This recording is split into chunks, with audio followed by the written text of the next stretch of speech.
Happy Thursday po sa ating lahat. Ako si Benison Estareja. Meron po tayong update regarding sa ating minomonitor na low pressure area at sa hanging habagat. As of 5 p.m. po, meron tayong heavy rainfall warning pa rin na nakataas in some areas ng Central Luzon, kabilang na po dyan ng Zambales, Bataan, Pampanga, Bulacan, and even here sa Metro Manila. Aasahan po natin simula ngayong alas 5 hanggang mamayang alas 8 ng gabi ang heavy rains or malalakas po na pag-ulan.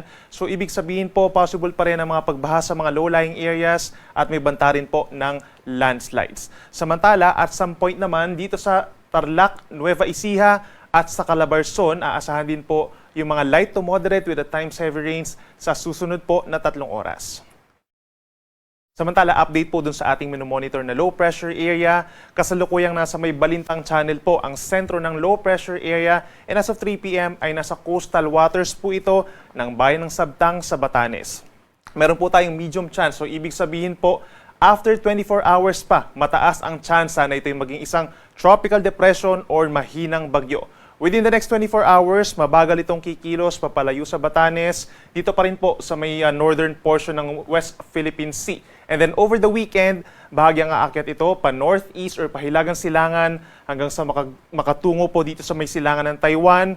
At inaasahang over this weekend hanggang early next week po ay mabagal na kikilos ito dun sa may corner po, sa may upper portion po ng Philippine Area of Responsibility.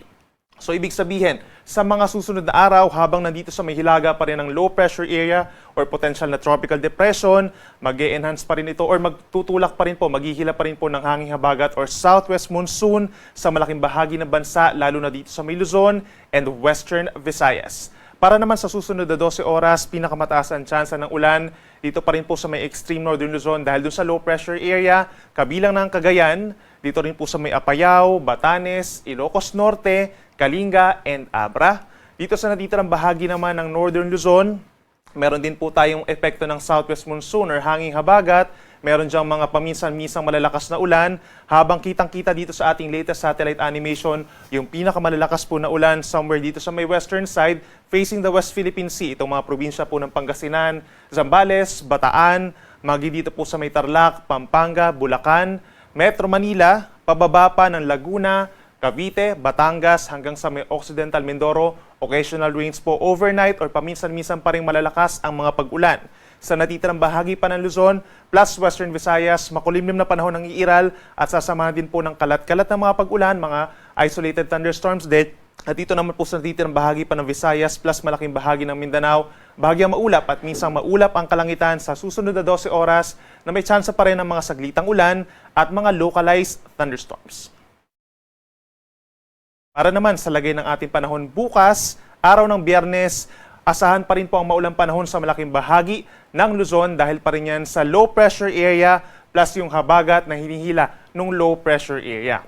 Pinakamataas pa rin po ang tsansa ng ulan dito sa may western sections, kabilang ng La Union, Benguet, pababa ng Pangasinan, Zambales, Bataan, Tarlac, Pampanga, dito rin po sa may Bulacan, sa Metro Manila, dito rin sa may Cavite, Batangas, pababa ng Occidental Mindoro, paminsan-minsan pa rin po yung mga malalakas sa pag-ulan, maulap pa rin ang kalangitan throughout the day, habang natitirang bahagi ng Luzon is cloudy skies din po, no? Meron tayong aasahang malalakas na ulan po at some point dito rin sa may extreme northern Luzon, kabilang ang Batanes, Cagayan, Apayao, Ilocos Norte, and Ilocos Sur. Direktang epekto na po yan ng low pressure area at yung mga hindi natin nabanggit na lugar, mga light to moderate rains in general, ang iiral. So magbaon pa rin po ng payong or kapote kung lalabas ang bahay bukas at lagi makapag-coordinate sa inyong mga local government units for possible evacuation po as suspension na rin po ng work at ng klase.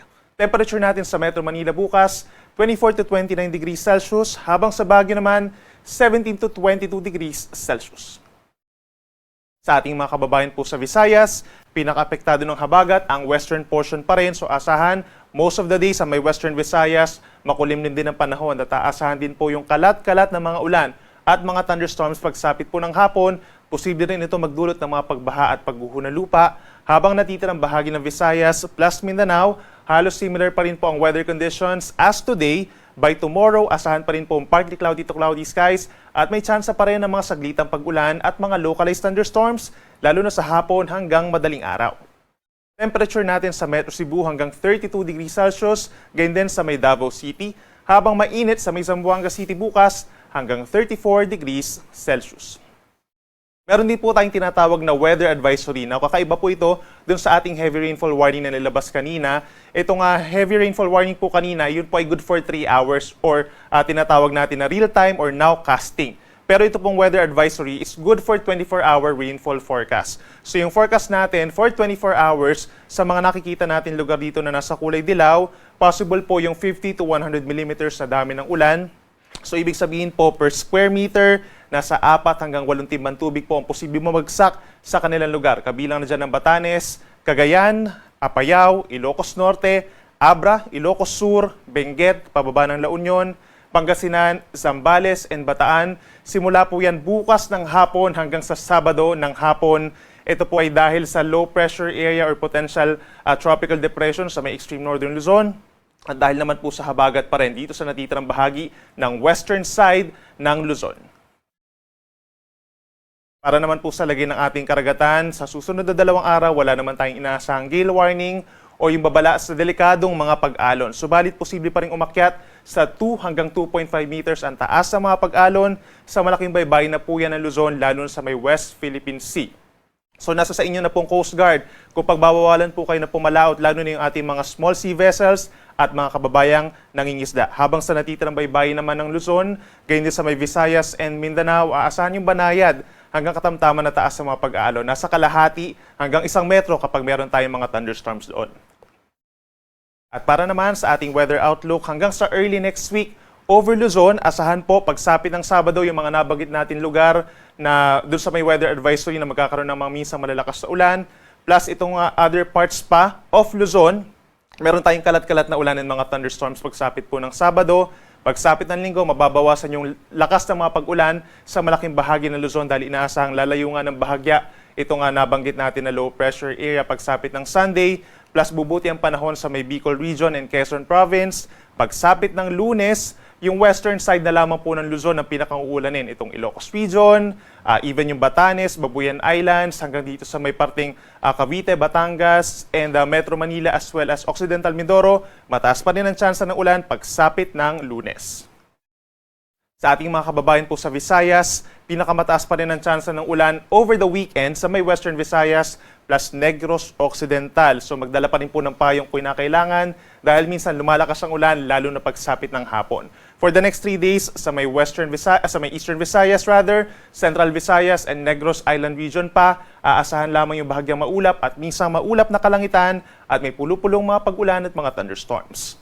Habang sa malaking bahagi ng Mindanao, simula sa Saturday hanggang sa Monday, magpapatuloy ang bahagyang maulap na kalangitan, iiral po ang fair weather conditions. But then, nandyan pa rin ang tsansa ng mga pag-ulan, lalo na po sa mga kabundukan at sa may Zamboanga Peninsula, mataas ang tsansa ng ulan sa hapon hanggang sa gabi. Ang ating sunset po ay alas 6:30 ng gabi mamaya at ang sunrise bukas ay 5:32 ng umaga.